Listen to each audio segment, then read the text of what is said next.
resumen en el capítulo 2, porque si ustedes pueden recordar, casi todo el capítulo 1 precisamente está dedicado a la descripción de la creación. Y lo que sucede en el capítulo 2 no es que nos cuente otro evento, sino que retoma lo que dijo en el capítulo 1 y lo amplía, lo refuerza, lo mejora, lo complementa, lo deja más claro. Y entonces vamos a Génesis 2, en el versículo 4 en adelante. Génesis 2, 4 dice: estos son los orígenes de los cielos y de la tierra cuando fueron creados, el día que Jehová Dios hizo la tierra y los cielos. Y toda planta del campo antes que fuese en la tierra, y toda hierba del campo antes que naciese. Y entonces dice: porque Jehová Dios aún no había hecho llover sobre la tierra, ni había hombre para que labrase la tierra, sino que subía de la tierra un vapor, el cual regaba toda la faz de la tierra. Algo que es muy importante, muy interesante saber es que en los tiempos de la creación no existía la lluvia. La lluvia vino por primera vez en el diluvio, como 5 capítulos más adelante en el libro de Génesis, pero no existía la lluvia. Y lo que dicen los expertos es que, basado en este versículo, como que del suelo subía una especie de vapor de agua, y que precisamente era lo que le daba la humedad o mojaba la vegetación como para mantenerla lo suficientemente verde. Y también entonces dicen que porque había una especie de cubierta en el cielo, no se podía ver el sol tan fácilmente como lo podemos ver ahora. Y por eso dicen los expertos, la Biblia no nos aclara bien eso, dicen los expertos que por eso la gente en Génesis, sobre todo antes del diluvio, podía vivir 900 años. Imagínense, ¿te puedes imaginar vivir 900 años? A veces llegamos como yo a los 60 y tantos y dices: híjole, ya no sé si voy a llegar más, ¿verdad? Pero así era. Y entonces nos dice, de aquí lo toman ellos, los expertos, los científicos, para tomar esto. Dice que Dios aún no había hecho llover, y podemos conocer que no había llovido y no llovió hasta el diluvio. Y el versículo 7 nos dice que entonces Jehová Dios formó al hombre del polvo de la tierra y sopló en su nariz aliento de vida, y fue el hombre un ser viviente. Sí, un ser viviente. Y fue precisamente que en ese sexto día Dios creó al hombre, ¿verdad? Y si nos regresamos tantito a Génesis 1, versículo 26, retomamos este concepto donde dijo Dios: hagamos al hombre a nuestra imagen, conforme a nuestra semejanza. ¿Se acuerda que lo hemos venido viendo ya? Y señoree en los peces del mar, en las aves de los cielos, en las bestias, en toda la tierra, y en todo animal que se arrastra sobre la tierra. Y creó Dios al hombre a su imagen, a imagen de Dios lo creó, varón y hembra los creó. Y aquí hacemos una pausa, sobre todo a la luz de la temática de lo que está sucediendo en nuestra sociedad el día de hoy. Es justo de este versículo que podemos nosotros sacar, o brota una enseñanza fundamental que nos da la Biblia con respecto a la sexualidad y al matrimonio. Esto es importante porque a veces nos las pasamos discutiendo en la sociedad con respecto a la sexualidad, con respecto al matrimonio, con respecto al divorcio. Y la Biblia desde el Génesis lo está dejando bien establecido. Aquí lo estamos viendo que desde el capítulo 1 está diciendo que Dios creó varón y hembra, ¿sí? Más adelantito en el 2:18, en capítulo 2, versículo 18, inclusive vemos el primer principio que dice Dios: no es bueno que el hombre esté solo. Y entonces vemos precisamente este énfasis o este principio que Dios deja en forma indirecta establecido con respecto a la necesidad de una familia, del matrimonio, o la familia basada en un matrimonio, lógicamente entre hombre y mujer, ¿sí? Y entonces dice, precisamente porque Dios ve que Adán está solo, inclusive, ¿sabe qué? Ustedes ya estuvimos viendo que cada uno de los días de la creación terminaba el día 1 y dice, y vio Dios que era bueno y bueno en gran manera.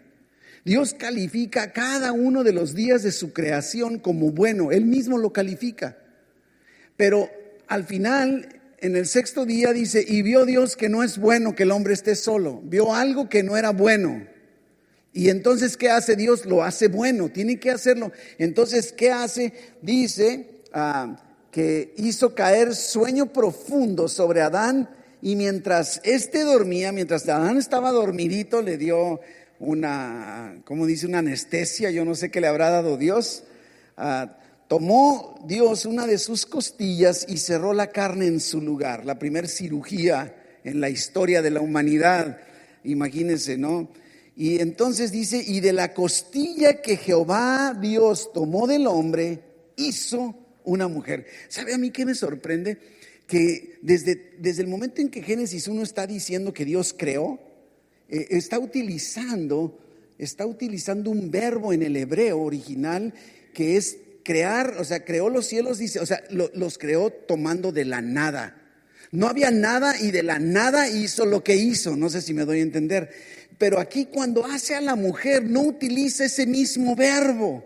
Utiliza un verbo como el nuestro cuando tú dices, yo hice esta silla, o hice esta pintura, hice este cuadro.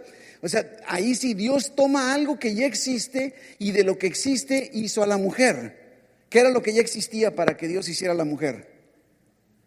La costilla del hombre. Tomó la costilla del hombre y con la costilla del hombre hizo a la mujer, ¿sí? Entonces, es precisamente lo que aquí está sucediendo. Y vemos que la mujer debe ocupar un lugar especial en la vida del hombre.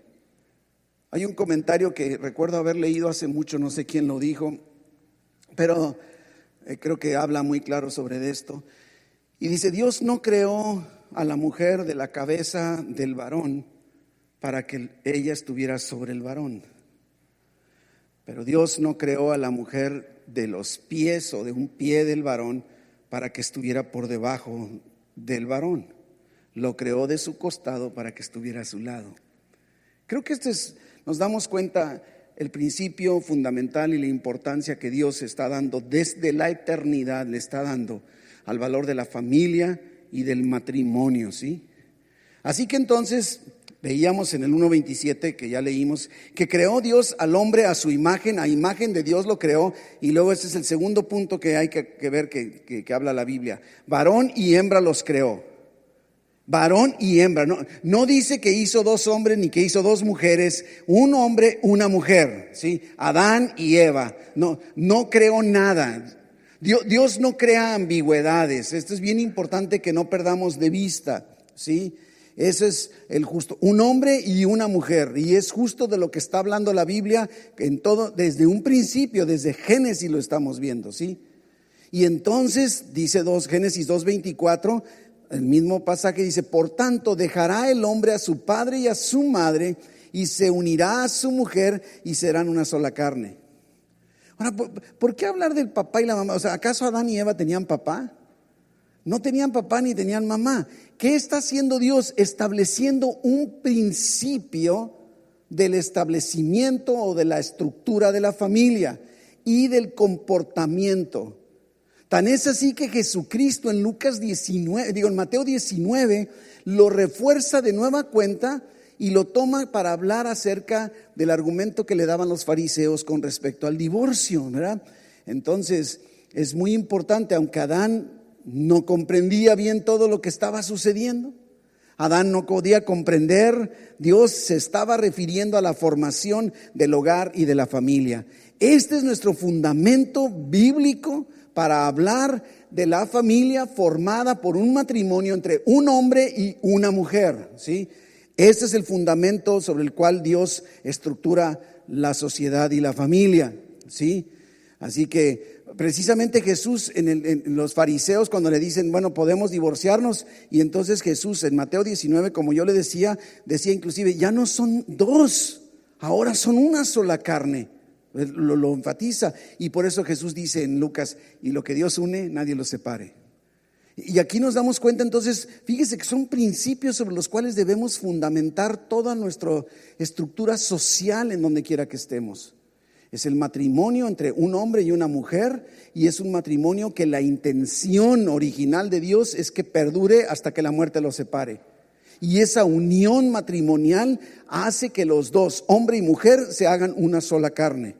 Y esto nos lanza enseñanza doctrinal más profunda que no nos compete en este tema, ¿no? Pero es importante. Y luego, bueno, una vez que ya vemos todo este panorama, dentro de todo esto en la creación, en lo que hace eso junto con los 6 días de la creación, o hizo un toque especial en el Edén después de haber creado al hombre, no lo sé, ¿verdad?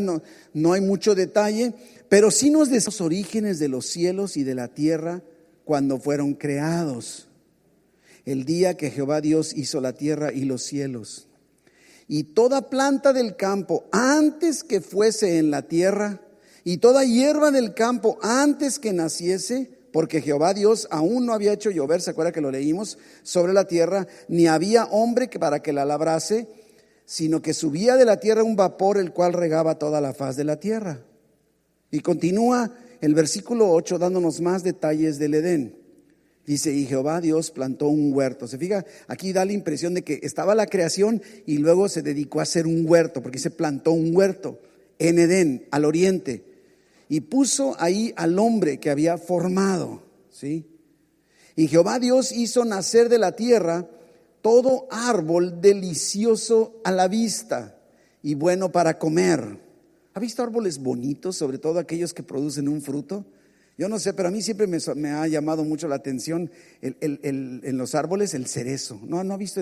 Y luego cuando florea, allá en Japón hacen mucho la celebración de ese germinar y ese florear del árbol del cerezo, tan bonito árbol. Pero hay muchos árboles, depende cuál te pueda gustar, pero dice delicioso a la vista, bueno para comer. Recuerdo también en la familia allá cercano a Monterrey donde vivíamos, tenía mis papás una casa como de campo y había una parcela muy grandota y había árboles, había higos y había mangos y se nos antojaba, íbamos y arrancábamos los frutos y nos los comíamos, ¿no? Y dice también el árbol de vida en medio del huerto y el árbol de la ciencia del bien y del mal. Y salía de Edén un río para regar el huerto, y de ahí se repartía en 4 brazos. El nombre de uno de los ríos era Pisón. Este es el que rodea toda la tierra de Ávila, donde hay oro. Y el oro de aquella tierra es bueno. Ahí hay también bedelio y ónice. El nombre del segundo río es Gihón. Este es el que rodea toda la tierra de Cus. Y el nombre del tercer río es Hidekel. Este es el que va al oriente de Asiria. Y el cuarto río es el Éufrates. Yo no sé, pero debe haber sido un lugar hermosísimo, un lugar perfecto. Está creado por Dios. No pudo haber sido menos si Él lo creó. Pero inclusive se ha dado mucho a lo largo de los exploradores. Han tratado de encontrar dónde quedó o dónde está el jardín del Edén. No lo van a encontrar, ¿verdad? O sea, Dios se aseguró de que nadie lo encontrara y por lo tanto no sabemos el lugar exacto en donde está el jardín del Edén. No lo sabemos, pero lógicamente sabemos que está por la región de Mesopotamia, donde hemos estudiado en la secundaria, en la zona del río Tigris y el Éufrates, y que el fértil creciente, todo eso que estudiamos en la escuela, en el Medio Oriente, en Mesopotamia, ¿verdad? Pero una vez que nos damos cuenta y podemos imaginarnos este Edén, nos damos cuenta que no creó Dios al hombre y a la mujer para que se la pasaran de vacaciones. ¿Has visto lugares tan hermosos que no quieres hacer nada? Que los estás disfrutando, vas a lugares en donde, por ejemplo, a una playa muy bonita y si tienes que ir a trabajar, ni modo, como que hay que ir a trabajar, pero no te dan ganas de ir a trabajar, de que estás disfrutando lo que está ahí. Pero Dios no puso a Adán y a Eva para que se la pasaran de vacaciones. Mire lo que dice versículo 15, Génesis 2:15. Tomó pues Jehová Dios al hombre y lo puso en el huerto de Edén para que lo labrara y lo guardase. Y mandó Jehová Dios al hombre diciendo: de todo árbol del huerto podrás comer. Te puedes imaginar, come de lo que quieras, ¿verdad? No sé, no los puso Dios para que estuvieran en una hamaca todo el día tomándose una limonada, disfrutando de esa creación. Les asigna una tarea, ¿no? Los pone, dice, para que lo labraran y lo guardaran. Les está dando una responsabilidad. El versículo 19 continúa diciendo: Jehová Dios formó pues de la tierra, dice, toda bestia del campo y toda ave de los cielos, y las trajo a Adán para que viese cómo les había de llamar. Y dice: y todo lo que Adán llamó a los animales vivientes, ese es su nombre. Sí, le dio una tarea. O sea que podemos decir, vio venir al elefante y dijo: este se ha de llamar elefante, y le puso elefante, y a la jirafa pues le puso jirafa. O sea, Dios le fue trayendo los animales y Adán le fue poniendo nombre. Imagínate que tuvieras que inventarle nombre a un animal. ¿De dónde surgirían tus ideas? ¿De dónde sacarías? O sea, yo sé que la palabra original, por ejemplo, ahorita que uso el ejemplo de un elefante, pues no fue la palabra, porque estaba hablando me imagino como arameo o hebreo, que es el lenguaje de la Biblia. Pero ¿de dónde habrá sacado la palabra que traducimos como elefante? ¿Por qué? No sé si a lo mejor digo, pues se parece a un elefante, pero no había ni referencia para poder compararlo con algo. Pero le puso nombre a todos los animales vivientes, ¿verdad? Le dio Dios a Adán una tarea, una responsabilidad, ¿sí? Ya les había dicho, o ya nos había dicho, en el capítulo 1, versículo 28, en donde Dios le dijo: fructifiquen la tierra, ¿verdad? Multiplíquense, llenen la tierra, sojuzguen, gobiernen, dirijan, tomen control de la creación, señoreen, ¿sí? Dice Génesis 1, 28. Dice: señoread en los peces del mar, en las aves de los cielos y en todas las bestias que se mueven sobre la tierra. Y dijo Dios: he aquí que os he dado toda planta que da semilla, que está sobre la tierra, y todo árbol en que hay fruto y que da semilla os serán para comer. Y a toda bestia de la tierra y a todas las aves de los cielos y a todo lo que se arrastra sobre la tierra en que hay vida, toda planta verde les será para comer. Y fue así. Dios le está diciendo a Adán y Eva: ¿sabes qué? Disfruta de la creación, trabaja en ella, ¿verdad? Y vive ahí en la creación. Pero una advertencia. Génesis 2, 15 y 16. Él le dice: de todo árbol del huerto puedes comer. Pero el versículo 17, ¿qué dice? Mas del árbol de la ciencia del bien y del mal no comerás. No comerás, porque el día que de él comieres, ciertamente morirás. Entonces llegan los problemas. Todo estaba a color de rosa, todo estaba hermoso. Te puedes imaginar, puedo comer de lo que sea. No sé si te has fijado que parece que lo que te dicen que no hagas, eso es lo que más se te antoja. Y aunque a los niños más, si al niño, no vayas a agarrar ahí, eso quieren agarrar. Pero aún los adultos también somos así. No pise el pasto, y pisamos el pasto, ¿verdad? Hasta dicen que mejor hay que decir: camine por otro lado, dele la vuelta, que no utilices instrucciones negativas, porque la tendencia que provoca en el hombre es: no, ahora quiero, ¿verdad? Y entonces, ¿qué está diciendo? Puedes comer de todo lo que tú quieras, pero de ese árbol, de ese no, ¿por qué no?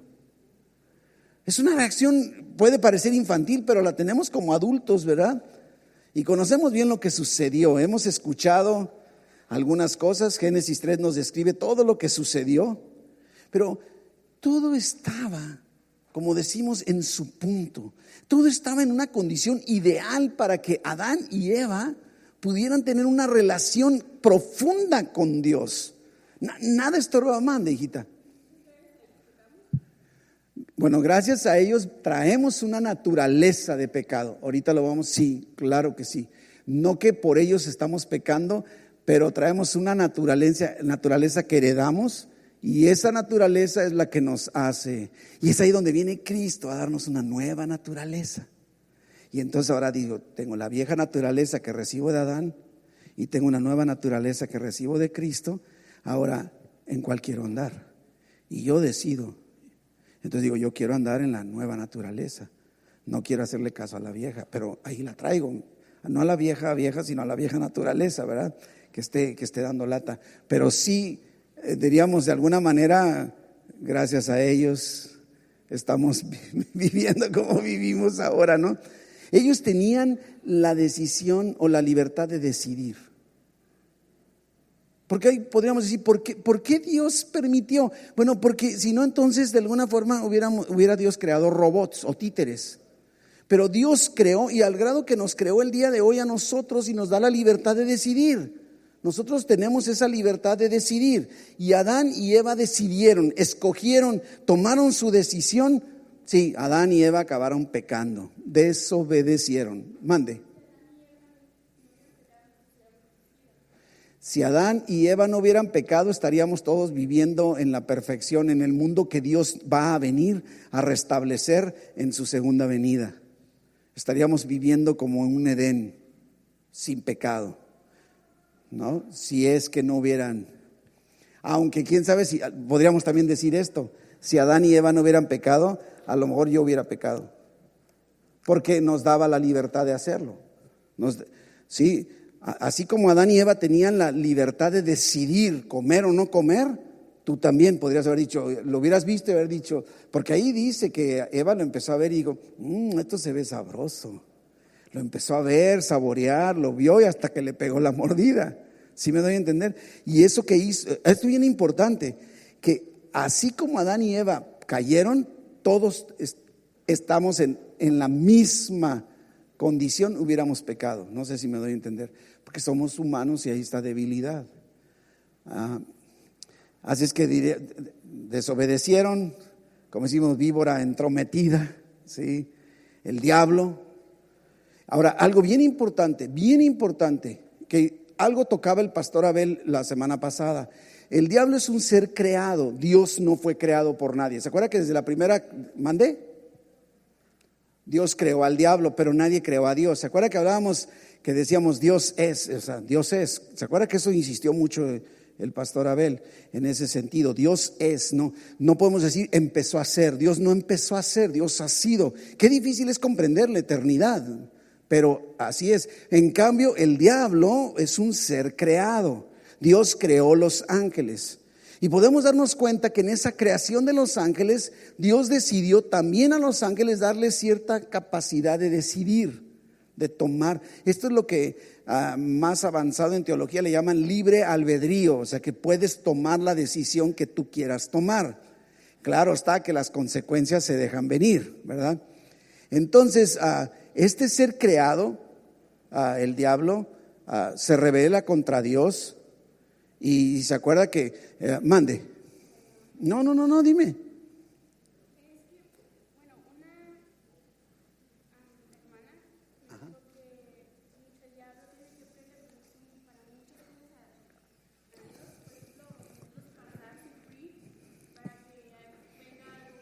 Ajá. Bueno, el diablo no puede hacer nada sin la aprobación de Dios. Eso es bíblico. Encontramos, por ejemplo, el libro de Job. ¿Se acuerdan? Job era un varón justo, perfecto delante de Dios. Y el diablo pidió permiso para afectarlo. ¿Y qué le dijo Dios? Sí, pero no lo matas. Y al final de cuentas, ¿qué es lo que hace? Nos damos cuenta cuando termina el libro de Job. Nos damos cuenta que dice, mejoró Job, que dice, de oídas te había oído, ahora mis ojos te ven. O sea, no quiere decir, antes era pecador y ahora no. Él antes era justo, era obediente a Dios, pero ahora más. No sé si me doy a entender. Y siempre la tribulación, lo dice el Nuevo Testamento, es prueba que produce mejoría en nuestro crecimiento espiritual. Sí, ajá. Mande, hijita. 17:2. 2:17, ¿qué dice?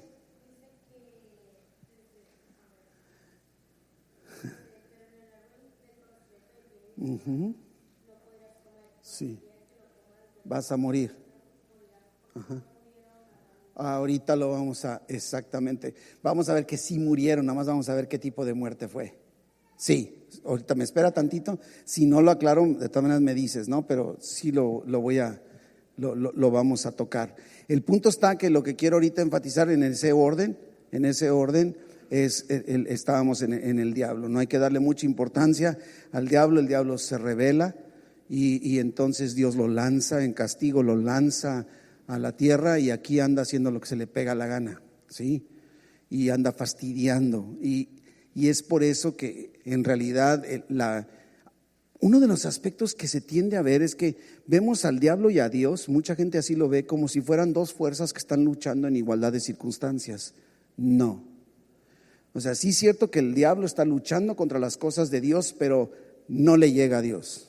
Dios lo creó, Dios lo tiene sometido. Es más, sabemos y conocemos el final que va a tener el diablo, ¿sí? Entonces, esto es bien importante, porque hay veces que le tienen a veces más miedo al diablo que a Dios. O piensan como que están peleando, así como el diablo le pega a uno y Dios le pega a otro, y uno, como en las películas. ¿Se ha fijado que no hay igualdad de fuerzas, ¿sí? Dios es soberano, supremo, todopoderoso, y el diablo no, el diablo está limitado. Eso es uno. Otra cosa que también inclusive lo tocó el pastor Abel es en el sentido de que un tercio, solo una tercera parte de los ángeles se fueron con el diablo en rebelión. Quiere decir que 2/3 partes de los ángeles están con Dios, ¿sí? Entonces son mucho más. También el ejército de ángeles de Dios es supremamente superior al ejército del diablo, ¿sí? Es en ese sentido, ¿no? Y al final de cuentas, tanto el pasaje de Isaías que el pastor mencionaba, Isaías 14, como el pasaje de Ezequiel 28, como Apocalipsis nos dice que el final del diablo, dice, vas a ser derribado hasta el Seol, a los lados del abismo. Ezequiel dice, para siempre dejarás de ser. Entonces debemos conocer esta realidad. Pero sigamos con nuestro relato. El punto es que al final de cuentas Adán y Eva pecaron. Acabaron comiendo del fruto que se les había dicho que no comieran. Se los había advertido, si comen van a morir, pero siguen vivos. Entonces se está refiriendo a una muerte espiritual, ¿sí? Al final de cuentas, analicémoslo. Una persona que no se puede conectar con Dios, que su espíritu no está vivo, no se conecta con Dios, pues ya murió en ese sentido, ¿sí? Entonces aprendemos y lo vemos en el Nuevo Testamento que hay muerte física y hay muerte espiritual. Y hay gente ahorita, ¿sí? Como los zombies, que son muertos vivientes, ¿sí? Están vivos en el cuerpo, pero espiritualmente están muertos. Así vive todo aquel que no tiene a Cristo, ¿sí? Está vivo, tú lo ves vivo, está hablando, está caminando, va para allá, va para acá y grita y hace y dice, sí, pero como su espíritu no está conectado con el espíritu de Dios, entonces su espíritu está muerto. Esa es la muerte a la cual Dios se refería, y es precisamente, inclusive Romanos 3:23 nos dice, por cuanto todos pecaron, y ¿cuál es la conclusión? Murieron, están destituidos de la gloria de Dios. Mande. Hay un tiempo para creer en Dios, pues mientras no venga Cristo, es el tiempo para todos, es la oportunidad. En la carta de Pedro, el apóstol Pedro nos está diciendo con toda claridad que Dios está esperando a que todos nos arrepentamos, porque Él no quiere que nadie se pierda, sino que todos procedan al arrepentimiento, y está dando un espacio. En el momento en el que morimos, se acabó la oportunidad, o si viene Cristo, aunque todavía, y eso ya sería tema de escatología y de Apocalipsis, una vez que venga Cristo, va a haber oportunidad para algunos que todavía puedan convertirse. Y Apocalipsis nos dice que aún a pesar de ver todas las señales de Dios en la gran tribulación, va a haber gente que de todas maneras va a odiar a Dios. O sea, conscientemente lo van a rechazar. Pero ¿cuál es el tiempo, la oportunidad? Mientras estés vivo. Mientras estemos vivos tenemos oportunidad de recibir a Cristo o de recibir la salvación, ¿sí? Entonces, ese es precisamente lo que es el pecado original, ¿sí? Todos ahora venimos separados de Dios, que es la muerte espiritual, y ha sido transmitida a nosotros. Es más, miren lo que dice en el Nuevo Testamento, Romanos 5:12. Romanos 5:12 dice, por tanto, y miren lo que dice, como el pecado entró en el mundo por un hombre, Adán en este caso, y por el pecado de un hombre entró la muerte, así dice, la muerte pasó a todos los hombres. Y se refiere a hombres y mujeres, a todo el ser humano. O sea, por uno llegó a todos. Dice, por cuanto todos pecaron. Dice, pues antes de la ley había pecado en el mundo, pero donde no hay ley no se inculpa el pecado. No obstante, dice, reinó la muerte desde Adán hasta Moisés, aún en los que no pecaron de la manera de la transgresión. En Adán se fija, aun cuando la gente no hubiera cometido el pecado de Adán, de todas maneras la sentencia de muerte está sobre todos, ¿no? Pero ese, lógicamente, sabemos que no fue el fin. Y aquí es donde vemos el mover sorprendente de Dios. No deja de sorprendernos cómo Dios nada lo toma. ¿Se acuerda que también es algo de lo que hemos estado aprendiendo? Nada le viene por sorpresa. Nada lo toma desprevenido. No está improvisando. Dios no está improvisando absolutamente nada, ¿no? Y entonces, ¿qué hace Dios? Una vez que cayeron, manda como quien dice, a ver, Viborita, ven para acá, Adán y Eva, pónganse aquí. Y le empieza a lanzar una profecía a la serpiente. Le dice, Génesis 3:15. Pondré, le dice a la víbora, voy a poner enemistad entre tú y la mujer, entre tu simiente, víbora, y la simiente de ella. La simiente de ella te va a herir en la cabeza, aunque tú nada más le des una mordidita en el tobillo, ¿verdad? Es lo que está diciendo. Y aquí vemos es el plan eterno de salvación. Está describiendo la salvación. Está diciendo, al final de cuentas, ¿qué va a suceder? Al final de cuentas, el diablo, con todo esto que hizo, un día va a venir un descendiente de Eva y le va a dar en la torre un golpe mortal al diablo. ¿Sí? Entonces ahí descubrimos precisamente que les está hablando desde Génesis, les está diciendo a Adán y a Eva el plan de salvación en términos que Adán y Eva pueden comprender. ¿Sí? Vendrá Jesucristo y le dará en la torre a la serpiente, y fue justo lo que sucedió con la muerte y resurrección de Jesucristo miles de años después. ¿Sí? La simiente de Eva es Jesús.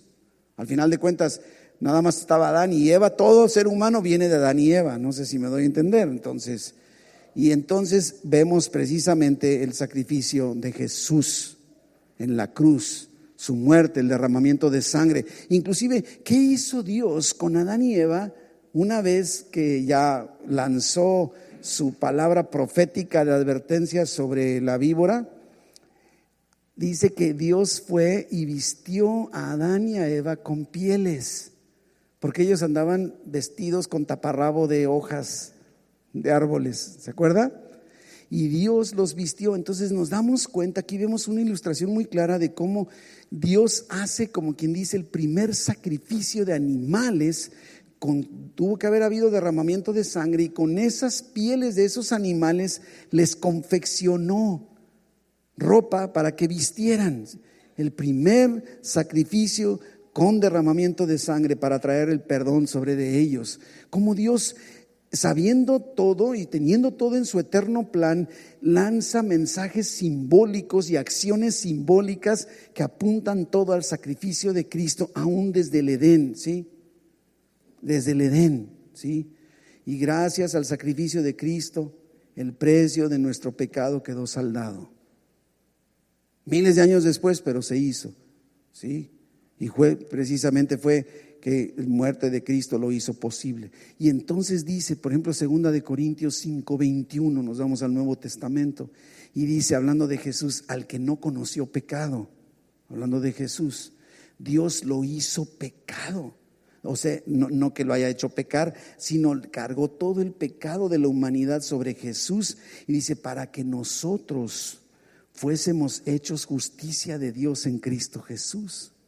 Sobre de Él lanzó todo, ¿no? Y entonces conocemos, lógicamente, terminando nuestro tema de hoy, el plan de salvación. Y entonces conocemos desde Juan 3:16, dice, porque de tal manera amó Dios al mundo, ¿sí? Que ha dado a su Hijo unigénito para que todo aquel que en Él crea no se pierda, sino que tenga vida eterna. Y yo digo, ¿has creído? Porque este es el punto medular de todo esto. si no nos lleva a reflexionar cómo estamos con Jesucristo, todo esto va a ser un conocimiento muy interesante que nos está dando el pastor, pero no vamos a lograr crecer o al final de cuentas obtener nuestra salvación. El versículo 17, Juan 3:17, continúa, no nos lo sabemos tan fácilmente de memoria, pero dice, porque no envió Dios a su Hijo al mundo para condenar al mundo. Para eso no hay gente que lo ve como no, dice, vino para que el mundo sea salvo por Jesús. Y el versículo 18 dice, el que en Él cree, el que cree en Jesús, no es condenado. Pero el que no cree, ya ha sido condenado. ¿Por qué dice? Porque no ha creído. ¿Se fijan? En el nombre del unigénito Hijo de Dios.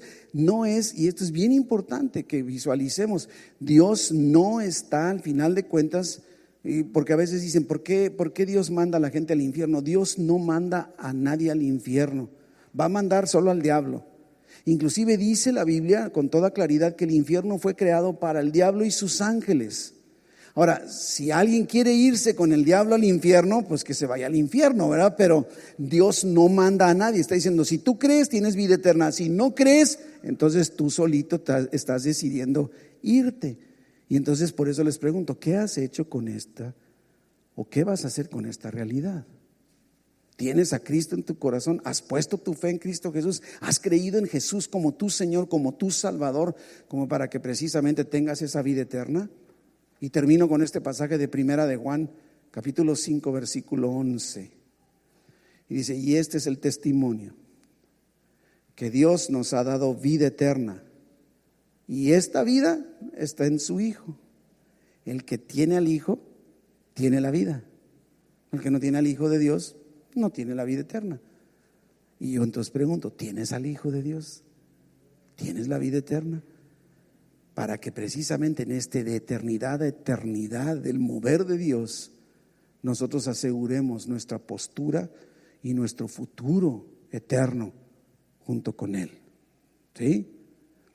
Padre, te damos muchas gracias, Señor.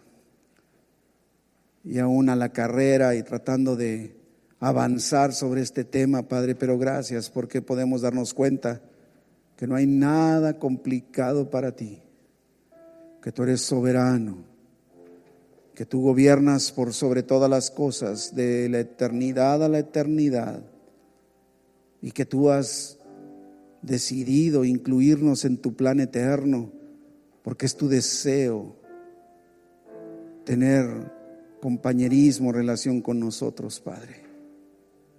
Permite tú, Señor, que estas realidades de tu palabra se vuelvan algo vivido, algo práctico en nuestras vidas. Que tomemos la decisión y en la decisión en Cristo caminemos como a ti te agrada en este breve tiempo que estaremos aquí para poder disfrutar la eternidad junto contigo. Te pido, Señor, que tú vengas sobre cada uno de mis hermanos en esta noche y hagas de esto una realidad en sus vidas. Que ellos puedan caminar sabiendo que van de tu mano.